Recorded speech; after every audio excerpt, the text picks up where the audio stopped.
Thanks, Cahilloch. I think people across the country better hope that politicians' hot air isn't going to be covered by the carbon tax, because if it is, we'll be paying massive amounts of tax for the performances of our Taoiseach, who loves to go abroad, present himself as a champion on the climate and other progressive issues, pretend he's leading the way, when at home the policies remain exactly the same.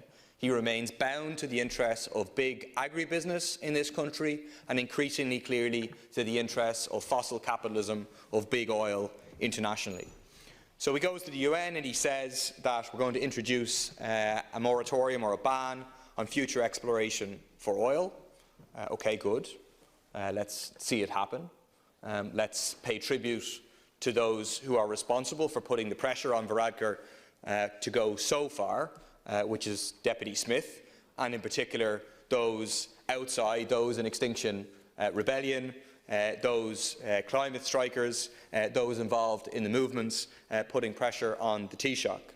But then he goes on very deliberately to draw a distinction based on a very sketchy note from the Climate Advisory Council, to draw a distinction between oil and gas, and to persist in this government mantra about gas being a transition fuel when it is anything but, when sticking with it involves sticking with fossil fuels, sticking with carbon emissions and not making the transition that we need rapidly to a zero carbon economy by 2030 and to renewable energy.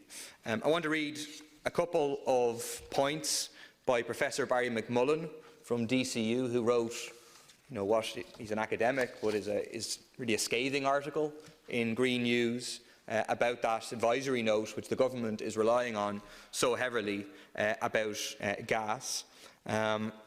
He makes the point that fundamentally, he concludes, in effect, it appears that the Climate Change Advisory Council has strayed into embedding a tacit and ultimately repugnant political premise, namely a globally unjust transition, as a basis for its supposedly purely scientific advice. The reality is we need to transition not from oil to gas, but from oil and gas and fossil fuels to a green energy. And Ireland is better placed than almost any other country in the world to do it. It could be leading the way, and it could be leading the way in the production and the creation of green jobs with it. But I think it's not accidental that you have such a distinction being made at a time that the government wanted to push ahead without any democratic oversight, wanted to push ahead with public money in a massive, one of the biggest LPG terminals.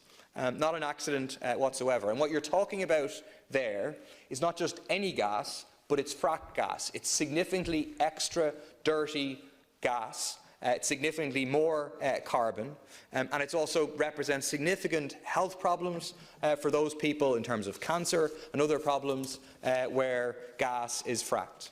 And it's incredibly cynical of the government to agree to a ban on fracking here, but then to think it's OK to import massive amount of fracked gas from the US, and then to store it and then to spread it across the rest of Europe. It is completely incoherent and inconsistent with any idea that you understand the climate catastrophe that we're facing and the urgent action that we need.